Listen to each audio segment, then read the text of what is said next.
আসসালামু আলাইকুম। সরকারি নজরুল কলেজ কর্তৃক আয়োজিত অনলাইন ক্লাসে সবাইকে স্বাগত জানাচ্ছি।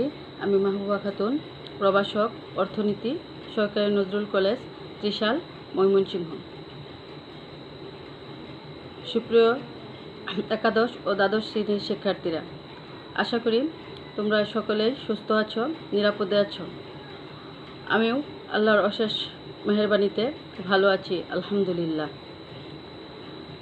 প্রিয় শিক্ষার্থীরা, ইতিপূর্বে আমি একাদশ এবং দ্বাদশ শ্রেণীর জন্য একটি ক্লাস শেয়ার করেছিলাম। আশা করি তোমরা সকলেই উক্ত ক্লাসটি দেখেছো। আজকে আবার আমি তোমাদের জন্য অর্থনীতি প্রথম পত্রের প্রথম অধ্যায়ের আরেকটি ক্লাস নিয়ে উপস্থিত হয়েছি। তাহলে এখন আমরা মূল ক্লাসে চলে যাই। গত ক্লাসে আমি প্রথম অধ্যায় মৌলিক অর্থনৈতিক সমস্যা এবং এর সমাধান এর কিছু বিষয় নিয়ে আলোচনা করেছিলাম। গত ক্লাসে আমি আলোচনা করেছিলাম যে অর্থনীতি কাকে বলে এবং এর কয়েকটা সংজ্ঞা দিয়েছিলাম। তাহলে গত ক্লাসের সংজ্ঞাগুলো আমি আরেকটু মনে করিয়ে দেওয়ার জন্য বলছি যে গত ক্লাসে আমি অর্থনীতির যে সংজ্ঞাটা দিয়েছিলাম সেখানে 3 জন অর্থনীতিবিদের প্রামাণ্য সংজ্ঞা দিয়েছিলাম। যেমন আমি বলেছিলাম যে অর্থনীতির এর জনক অ্যাডাম স্মিথ তার ওয়েলথ অফ নেশন গ্রন্থে অর্থনীতিকে সম্পদের বিজ্ঞান বলে আখ্যায়িত করেছিল। অর্থাৎ পরবর্তীতে মার্শাল অর্থনীতিকে কল্যাণের বিজ্ঞান বলে আখ্যায়িত করেছেন এবং সর্বশেষ গ্রহণযোগ্য যে সংজ্ঞাটি দিয়েছিলেন এল রবিনসন, উনি অর্থনীতিকে অপ্রাচুর্যের বিজ্ঞান বলে আখ্যায়িত করেছিলেন। অর্থাৎ তার সংজ্ঞাটা ছিল এরকম যে মানুষের অভাব হচ্ছে অসীম এবং সম্পদ হচ্ছে সীমিত। অর্থাৎ তার মতে অর্থনীতি হচ্ছে এমন একটি পরিবর্তনশীল সামাজিক বিজ্ঞান যা মানুষের অসীম অভাব এবং সীমিত সম্পদের মধ্যে সমন্বয় সাধন করে মানবীয় আচরণকে ব্যাখ্যা বা বিশ্লেষণ করে। তাহলে এখন উক্ত সংজ্ঞাটা আমি এই জন্য দিয়েছি যে এই সংজ্ঞা থেকে আমি 2টা জিনিস নেব যা আমার এই ক্লাসের জন্য প্রয়োজন। কারণ ওই সংজ্ঞাতে আমি দেখতে পাচ্ছি যে রবিনসন অর্থনীতিকে বলছেন অপ্রাচুর্যের বিজ্ঞান। অর্থাৎ এইখানে অর্থনীতির মূল এবং প্রধান কথা হচ্ছে যে আমাদের সম্পদ হচ্ছে সীমিত এবং অভাবটা হচ্ছে অসীম। আর এই অভাব অসীম হওয়ার কারণে অভাবটা পূরণের জন্য যে পরিমাণ সম্পদের প্রয়োজন তা আমাদের প্রকৃতিতে নাই। ফলে আমরা অনেক সমস্যার সম্মুখীন হই। এগুলো হচ্ছে আমাদের অর্থনীতির সমস্যা। আর আমার প্রথম অধ্যায়ের আলোচ্য বিষয়সমূহ হচ্ছে যে মৌলিক সমস্যা এবং এর সমাধান। তাহলে অর্থনৈতিক সমস্যাগুলো কি সেগুলো আমি আগে একটু দেখে নিব। যে এখানে আমি দিয়েছি যে অর্থনৈতিক সমস্যার মধ্যে আমরা প্রথমে দেখব আমাদের অভাব হচ্ছে অসীম এবং সম্পদ হচ্ছে সীমিত। আর আমাদের কি করতে হবে? এই সীমিত সম্পদের বিকল্প ব্যবহার করতে হবে। তাহলে আমি প্রথমে আলোচনা করব অভাব সম্পর্কে, যে অসীম অভাবটা কি। তাহলে প্রথমে আমরা অভাবের সংজ্ঞাটা জেনে নিব। তার আগে আমি অভাব সম্পর্কে কিছু কথা বলে নিই। যে প্রত্যেকটা মানব শিশু জন্মের সাথে সাথে বিভিন্ন প্রয়োজন অনুভব করে। এই প্রয়োজনটাকে আমরা সাধারণ কথায় অভাব বলে থাকি। কিন্তু অর্থনীতির ভাষায় এই অভাবটাকে আমরা কিভাবে বলবো? যে মানুষের ক্রয় ক্ষমতার সাপেক্ষে বিভিন্ন ধরনের প্রয়োজন মেটাতে পারে এমন পণ্য ও দ্রব্য বা সেবা পাওয়ার আকাঙ্ক্ষা বা ইচ্ছাকে অভাব বলে। অর্থাৎ মানুষের চাহিদা বা অভাববোধ হলো সীমাহীন। এটা আমরা একটা উদাহরণের সাহায্যে বলতে পারি। যেমন একজন দরিদ্র ব্যক্তি, তার প্রাথমিক উদ্দেশ্য হলো ন্যূনতম খাবার সংগ্রহ, ছোট গৃহ, ন্যূনতম আয় উপার্জন ইত্যাদি। কিন্তু যখন এসব চাহিদা তার মিটে যায় তখন তার নতুন নতুন অভাব সে অনুভব করে। অর্থাৎ এই ওটা হচ্ছে সীমাহীন। একটা অভাব পূরণের সাথে সাথে মানুষের অন্য অভাব এসে হাজির হয়। অর্থাৎ প্রথমে আমাদের যে অভাবটা থাকে সেটা থেকে মৌল মানবিক। তারপর যখন আমাদের এই অভাবগুলা পূরণ হয়ে যায় তারপর আস্তে আস্তে আমরা অন্যান্য অভাবগুলা অনুভব করতে পারি। তাই অভাবটাকে আমরা 3 ভাগে ভাগ করতে পারি।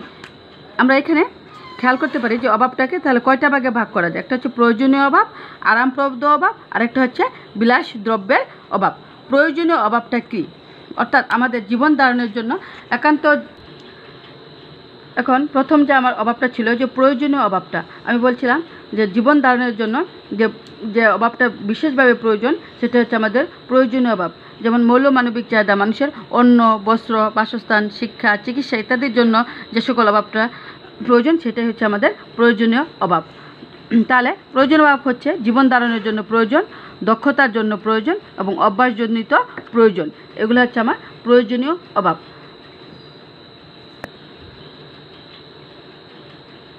তাহলে এখন এই অভাবটা যে আমাদের বলছিলাম যে মানুষের যখন প্রয়োজনীয় অভাব পূরণ হয়ে যায় তখন সে অনুভব করে আরামপ্রদ অভাবের। অর্থাৎ একটা মানুষের যখন ন্যূনতম বাসস্থান, গৃহ ব্যবস্থা হয়ে যায় তখন একটা মানুষ চিন্তা করে যে আমি যে গৃহে বাস করতেছি ওই গৃহটা যদি আরেকটু আরামদায়ক হইতো, ওইখানে যদি হাত পাখার পরিবর্তে আমার ইলেকট্রিক ফ্যান থাকতো, এরকম যে সকল অভাবগুলো সেগুলোকে আমরা বলবো আরামপ্রদ অভাব।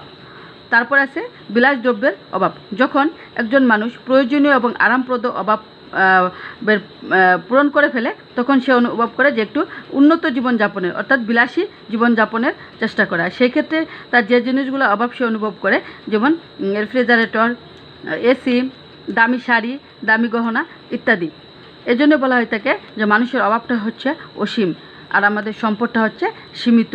তাহলে এই আমাদের কি করতে হয়, এই অসীম অভাব পূরণ আমরা একসাথে করতে পারি না, তার জন্য আমাদের সম্পদের বিকল্প ব্যবহার করতে হয়। অর্থাৎ আমাদের চিন্তা করতে হয় আমাদের যে অভাবটা বেশি প্রয়োজনীয় সেটা আগে পূরণ করব, তারপর পরেরটা। এভাবে আমাদের সম্পদের বিকল্প ব্যবহারের মাধ্যমে অভাবটাকে পূরণ করতে হয়। এখন আমি আলোচনা করব যে অর্থনৈতিক সমস্যার দ্বিতীয় সমস্যা যেটা আমাদের, সেটা হচ্ছে সীমিত সম্পদ। অর্থাৎ আমাদের প্রকৃতিতে যে সম্পদটা আছে সেটা সীমিত। তাহলে এখন আমি প্রথমে জেনে নিব যে সম্পদ বলতে সাধারণত আমরা কি বুঝি। যে অসীম অভাব মেটানোর প্রয়োজনে মানুষের সম্পদ নিয়োজিত করে থাকে, কিন্তু প্রকৃতিতে আমাদের এই সম্পদের পরিমাণটা হচ্ছে অপ্রতুল। আর এই সম্পদ বলতে আমরা কি বুঝি? এই সম্পদ বলতে সাধারণত আমরা বুঝি যেসব বস্তুগত ও অবস্তুগত দ্রব্যের উপযোগ আছে, যোগান সীমাবদ্ধ, যাদের হস্তান্তরযোগ্যতা ও বাহ্যিকতা ও বিনিময় মূল্য বিদ্যমান, সেগুলোকে অর্থনৈতিক দ্রব্য বা সম্পদ বলে। আর সম্পদ দ্রব্য ও সেবা উৎপাদনের জন্য ব্যবহার উপযোগী বিভিন্ন উপাদানকে বোঝায়। তাহলে এই সংজ্ঞা থেকে আমরা সম্পদের কয়েকটা বৈশিষ্ট্য পাই। সেগুলো হচ্ছে যে যোগান হবে সীমাবদ্ধ এবং এর হস্তান্তরযোগ্যতা থাকবে এবং বাহ্যিকতা থাকবে এবং বিনিময় মূল্য থাকবে। যদি এই চারটা বৈশিষ্ট্য না থাকে তবে উক্ত বস্তুকে বা দ্রব্যকে আমরা সম্পদ বলতে পারবো না। সম্পদটাকে আমাদেরকে সীমিত সম্পদ বলা হয়ে থাকে। এখন এই অর্থনৈতিক সমস্যার যে তৃতীয় সমস্যাটা আছে আমাদের, সীমিত সম্পদের বিকল্প ব্যবহার। এখন আমাদের কি করতে হবে? তাহলে যেহেতু আমাদের অভাবটা অসীম এবং সম্পদটা সীমিত, সেই কারণে আমাদের কি করতে হয়? সম্পদের বিকল্প ব্যবহার করতে হয়। অর্থাৎ সবগুলো অভাব আমরা যেহেতু একসাথে পূরণ করতে পারি না, তার জন্য আমাদেরকে অভাবের গুরুত্ব অনুসারে বাছাই করতে হয়। আর এই অভাবের গুরুত্ব অনুসারে বাছাই করাটাকে অর্থনীতিতে আবার একে নির্বাচন বলা হয়ে থাকে। অর্থাৎ আমাদের অভাবগুলোর মধ্যে থেকে প্রথমে নির্বাচন করতে হবে আমি কোন অভাবটা আগে পূরণ করব।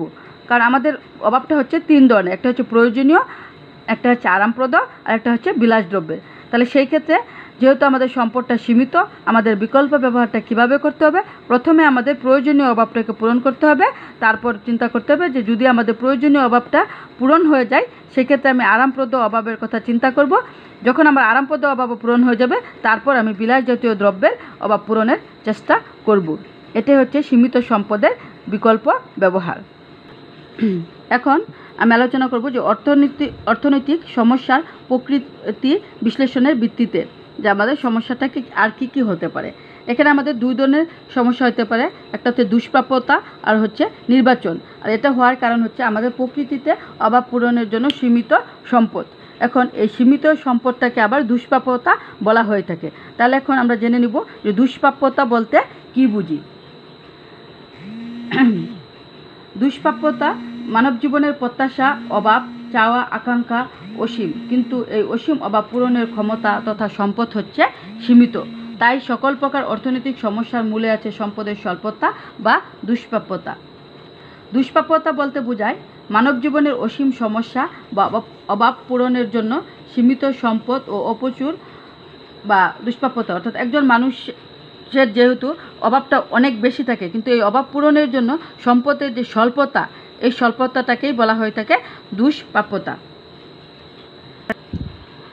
এখন অর্থনীতির আরেকটি সমস্যা হচ্ছে নির্বাচন, অর্থাৎ এখানে নির্বাচন বলতে আমরা কি বুঝি সেটা জেনে নেব।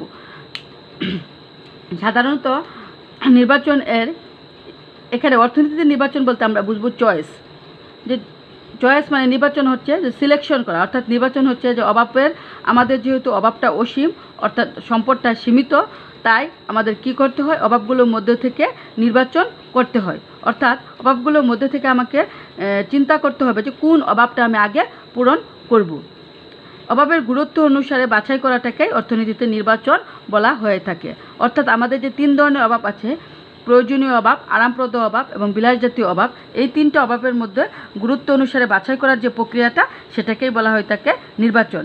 আর এই নির্বাচনের ক্ষেত্রে তাহলে আগেরই মতো আমি বলবো, প্রথমে আমাদের এই সীমিত সম্পদ দ্বারা আমি প্রথমে পূরণ করব আমার প্রয়োজনীয় অভাব, তারপর পূরণ করব আরামপ্রদ এবং সর্বশেষ পূরণ করব বিলাসজাতীয় দ্রব্যের চাহিদা বা অভাব।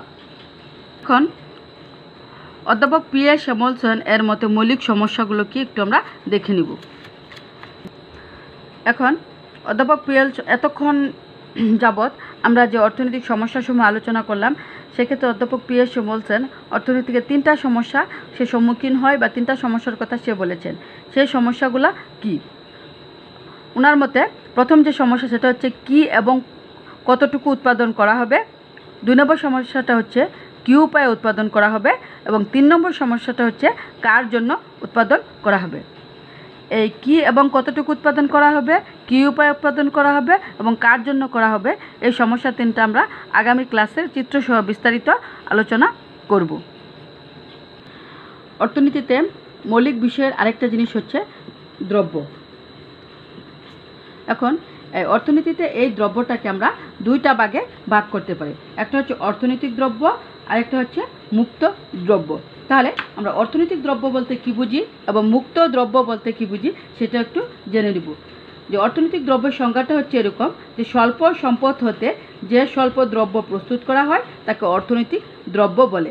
আর এই দ্রব্যের ক্ষেত্রে আমাদের চাহিদার তুলনায় এর যোগান হবে অল্প, অর্থাৎ চাহিদাটা বেশি থাকবে এবং যোগানটা কম থাকবে এবং এর বিনিময় মূল্য থাকবে, অর্থাৎ অর্থনৈতিক মূল্য ছাড়া সেটা সম্ভব না। এই দ্রব্যটা বুক করতে গেলে আমাদের কোনো কিছুর বিনিময়ে ক্রয় করে এটা বুক করতে হবে। আরেকটা দ্রব্য হচ্ছে মুক্ত দ্রব্য। যে মুক্ত দ্রব্য কি? যেসব দ্রব্যের যোগান দাম নেই তাকে মুক্ত দ্রব্য বলা হয়। যেমন বায়ু, বিশুদ্ধ বায়ু, সমুদ্রের পানি, এগুলো আমরা ফ্রিতে ব্যবহার করতে পারি, অর্থাৎ এগুলো ব্যবহারের জন্য আমাদের কোনো বিনিময় মূল্যের প্রয়োজন হয় না। এরূপ মুক্ত দ্রব্য যত খুশি শূন্য দামে গ্রহণ করা যায়, তাই এগুলাকে মুক্ত দ্রব্য বলা হয়ে থাকে। প্রিয় শিক্ষার্থীরা, আশা করি ভালোভাবে এইটুকু বুঝতে পারবে। আজ আমি এই পর্যন্ত আলোচনা করব এবং আগামী ক্লাসে আমি তোমাদের অর্থনীতির যে মৌলিক সমস্যা রয়েছে, প্রিয় স্যামুয়েলসনের মধ্যে যে মৌলিক 3টা সমস্যা রয়েছে, যে কি উৎপাদন করা হবে এবং কিভাবে উৎপাদন করা হবে ও কার জন্য উৎপাদন করা হবে, এই বিষয়টা চিত্র সহকারে আলোচনা করব। ততদিন পর্যন্ত সবাই সুস্থ থাকো, নিরাপদে থাকো। আল্লাহ হাফেজ। আসসালামু আলাইকুম।